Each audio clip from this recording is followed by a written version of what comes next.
Batter My Heart by John Donne. Batter my heart, three-person God, for you as yet but knock, breathe, shine, and seek to mend, that I may rise and stand, o'erthrow me and bend your force, to break, blow, burn, and make me new. I, like an usurped town, to another do labor to admit you, but oh, to no end. Reason, your viceroy in me should defend, but is captived and proves weak or untrue. Yet dearly I love you and would be loved fain, but am betrothed unto your enemy. Divorce me, untie, or break that knot again. Take me to you, imprison me, for I, except you enthrall me, never shall be free, nor ever chaste, except you ravish me. Batter my heart, three-person God. This is the cry of someone who has faith in God, but desperately needs God to come and break through all of the kind of motions and patterns and bad habits of his life to almost push him into the life he's supposed to be living. This is an intense poem. You have a lot of intense imagery here of John Donne asking God to break down his walls and kind of reclaim him like a city being reclaimed. Or even the last line, except you enthrall me, never shall be free, nor ever chaste, except you ravish me. Those are very intense lines. Basically, John Donne is saying, if you don't completely overcome me and take me by force, I will never be free, and I will never be able to be fully in this relationship with you and be able to be fully committed to this relationship with you without you kind of forcing me into it. And yet, unlike that might imply, the first part of this poem, he's clearly showing that he wants to be pulled into this relationship, but he needs God to overcome the parts of him that don't. It's kind of like the line that can be attributed to St. Augustine about, Lord, give me purity, but not yet. Something along those lines of, I want to be good, I want to live for you, but I'm not feeling it. And I'm feeling all these other things that I know I shouldn't be doing, and yet I'm getting pulled that way. He talks about how reason should be guiding him into making the correct lifestyle choices, should be guiding him back to God. And yet even his reason is being dulled. His reason is captive, or it's proving weak or untrue. It's trapped in all of these other vices that have dulled his reason. Again, we talk about a well-formed conscience. A well-formed conscience has to be formed. And it has to continually be nourished by, carefully choosing what you're taking in, what kind of advice or people you're turning to as authorities in your life. It's going to be formed by the people you surround yourself with. This is why you have to choose your friends so carefully. You have to kind of, even with family members sometimes, or other relatives or work relationships, you have to really be careful who you let into your life to a greater extent, because all of these things will influence your conscience and its ability to not only form itself, but to remain formed the way it should be. Not that we can't be good evangelists to those who we know or who we work with if they aren't in the faith and aren't making good choices.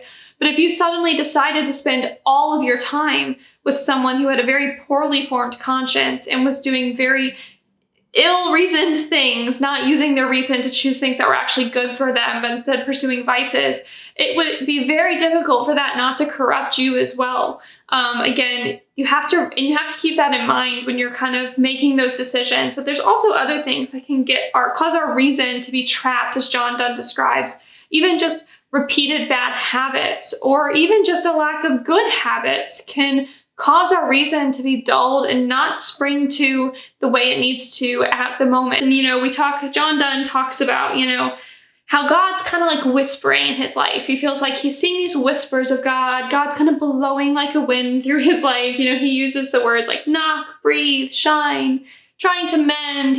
God's kind of knocking on the door. God is a gentle presence in his life at the time. But John Donne says that just because of his life right now, he just needs God to break down that door. When we get in this spot in our lives where we really feel like we need God to just break things, to kind of be this tornado flying through our life, it can be because we feel like we're trapped in something that we know has become an addiction, or it's a sin, and we really don't want to do it. We know it's bad for our soul, but as much as we don't want to do it, there's still something in us that isn't willing to stop doing it yet. And in that case, we can feel like we need God to break things down and force it out of our hands. But there's also kind of just being in a state of dryness, feeling like we just don't feel it when we pray. We don't feel it when we go to Mass, when we go about our daily duties. We feel really generally uninspired. And that can be another point in your life where instead of feeling kind of this negative situation that you need rescued from, you can also just feel like, I'd like to feel anything again. God, like I'm feeling like things are just dry. I don't really hear you. I don't really see you moving in my life.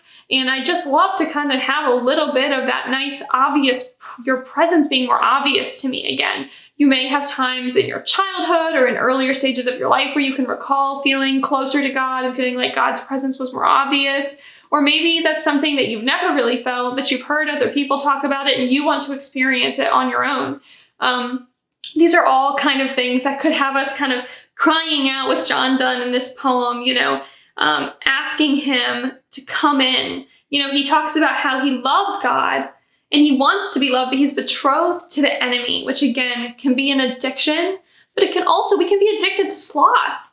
We can also be addicted to continuing to make choices that keep us in this state of feeling like God's not really there, but we by our own choices are keeping God from being there. John Donne admits this himself. It's again why he's kind of calling on God to do the hard work here. He's calling on God to divorce him from the enemy, to untie him from these, bonds that are keeping him tied to the enemy. But that can also kind of be us feeling like, look, God, I want to feel something in this relationship. I want to give you more. But until you kind of give me a sign, or until you do break down these doors, or you kind of force me to love you in a more engaged way again, I'm not really going to put in the effort. I feel like I've been doing my end of this relationship for a while. It's your turn, your move, God. I'm going to kind of just keep going through these motions now.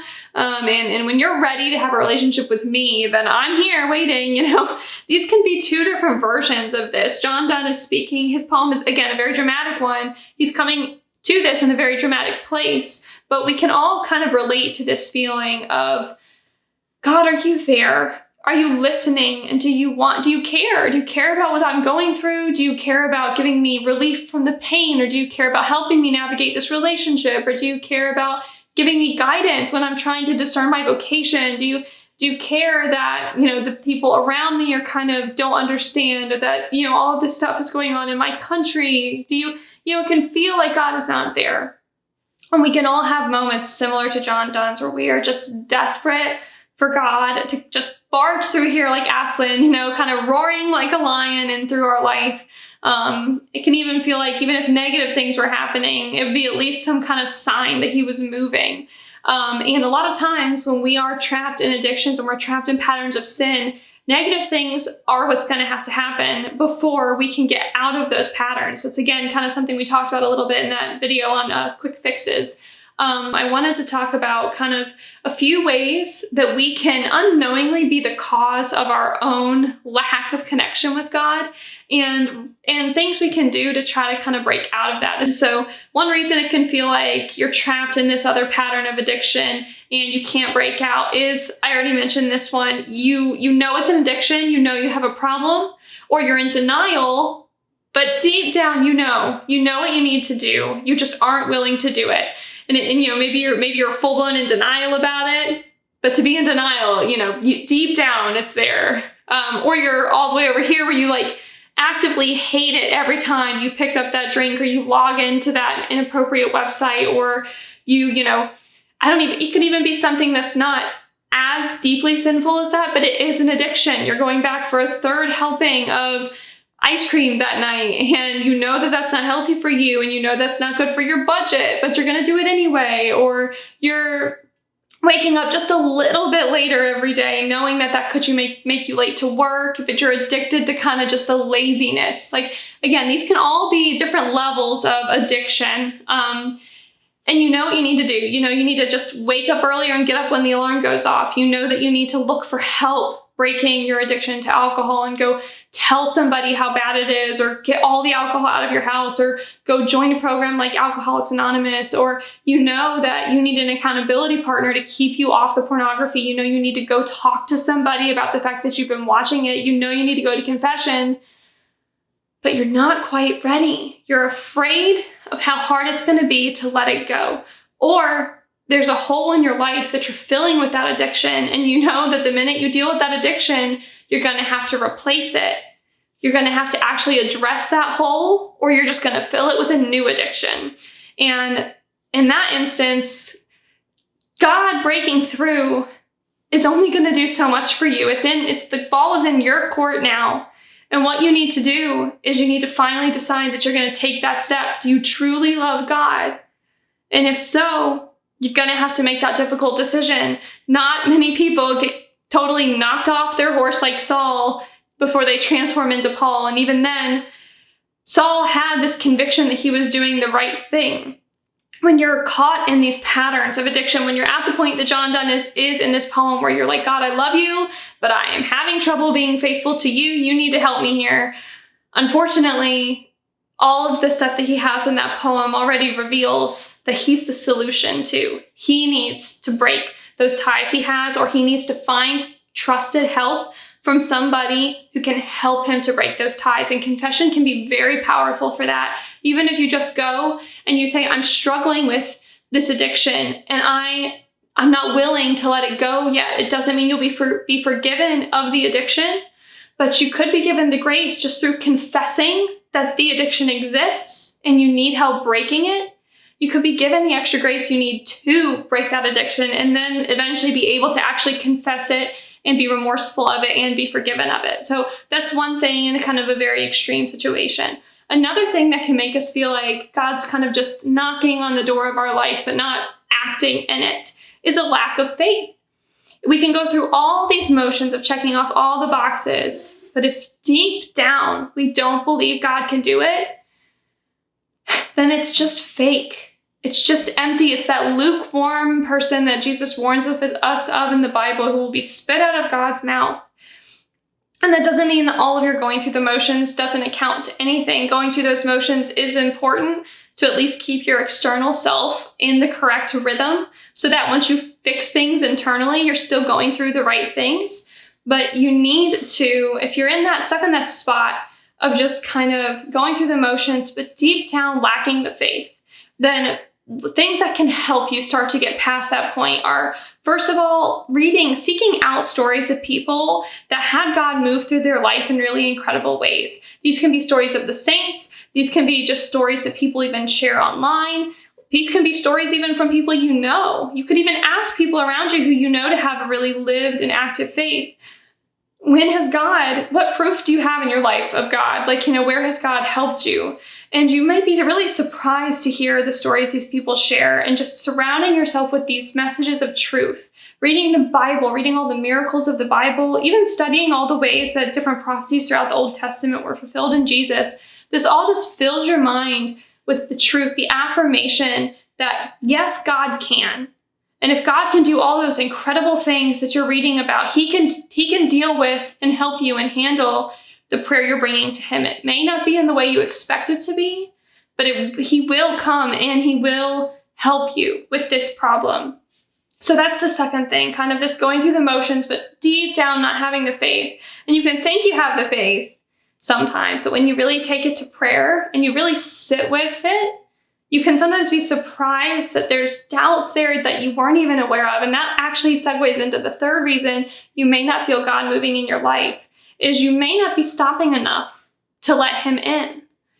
We live in an extremely busy world right now. We are constantly bombarded with text messages, news updates. Most people have a television in multiple rooms of the house that's just on all day. Our phones are on all day. We're listening to music. We're listening to podcasts. We walk in the room and the news is on and we get distracted, or somebody calls or somebody texts, and we get a work email. We check our work email all day long, or even just our kids are up and adding to this noise. Our children are a beautiful noise. But when you add them to all of this additional noise our modern world has added, it can feel like you never get a minute. Even a single person living outside of a family, living completely alone, can create this feeling like they never get a minute by creating such a busy schedule and then surrounding themselves with so much media that they truly never make time for God to talk to them. And if you never stop to listen, then you're probably not gonna feel like God is trying to work in your life. Because sometimes you need silence to finally hear what he's trying to say. And sometimes when you create that silence, you'll realize he's actually yelling at you what he needs you to hear. But you needed to create the silence. You needed to open that door up even more. And that is really an important thing to remember. The fourth reason is not a fun one, that it may feel like God is not actively moving through your life, is that you are being called to walk in faith right now. Sometimes we go through periods of silence and periods of feeling really, again, spiritual desolation is what St. Ignatius would call it, just not feeling very enthusiastic about our prayer life and really not feeling like we're getting a lot out of it, because God needs us to just kind of wait on him and to trust him as we go through the motions. And in those times, all you can do is the best you can. Pray, do all these things that you need to do to continue to form a good conscience, make sure that you're going and receiving sacraments regularly. Confession is incredible for this. The Eucharist, as much as you can, is incredible for this. Any sacramental grace you can bring into this situation, anyone else you can ask to pray for you, the more you can surround yourself with God, and especially the more you can quiet down. Sometimes the more quickly these periods of desolation and dryness can come to an end. But sometimes God just needs us to trust. And this can be really hard, especially if we're coming off of a period of feeling a lot of spiritual consolation and feeling God very actively in our life. It can feel like he suddenly disappeared. But it might just be because he's told you enough at that moment, and you need to just keep stepping forward, trusting in kind of the plan he gave you. And you may not get little reaffirmations along every step of the way, but because you need to trust him, and you need to kind of come the distance now that he's given you the gift of some indication of where to go. And just do your best from there, but do your best in a godly way, not in a worldly way. The world's definition of what is your best is getting lower and lower by the day, while God's definition stays the same, and that's fulfilling your daily duties to the best of your abilities and living with integrity and using your sense of reason to make godly decisions and trusting in the guardrails that the church has put in place for us. Because when you study all those guardrails, you realize they're all truly designed to help you be the best and happiest and most fulfilled person you can.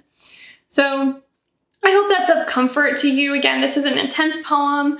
I want to make sure that these videos are helpful to you. If it would be more helpful in future, again, to kind of go line by line and be more kind of direct, analytical with kind of how we're going through these poems, let me know. But for those who don't really care for the poetry, I still want there to be some kind of helpful just insight for your life, and insight that these poems inspire, to kind of just give us a good topic for conversation as we all strive to stay on the narrow way, especially as we carry particularly heavy crosses, whether that's just processing what's going on in the world, whether that is a chronic illness, whether that's a hardship within your personal life or your family life. Just remember that God is there, and God is always moving through your life. Even if you don't think he is, he is. God's literal thinking about you holds you in existence, and sometimes it takes months or years of time to pass before you can look back and see so obviously then where God was moving and being so active in your life. So just trust that he is moving in your life now. But the more you can do to align your life with him, the more at peace you can be that the ways that your life is moving are in accordance with his will. So I hope that's a blessing to you. May God bless you this evening. If you think about it, please say a prayer for me. I've been really struggling with a lot of migraines lately and trying to find solutions for them. And if you have any intentions, always you can leave them below, and I'll be my honor to pray for you as well. So we offer this up to God tonight in the name of the Father, and the Son, and the Holy Spirit. Amen. See you soon.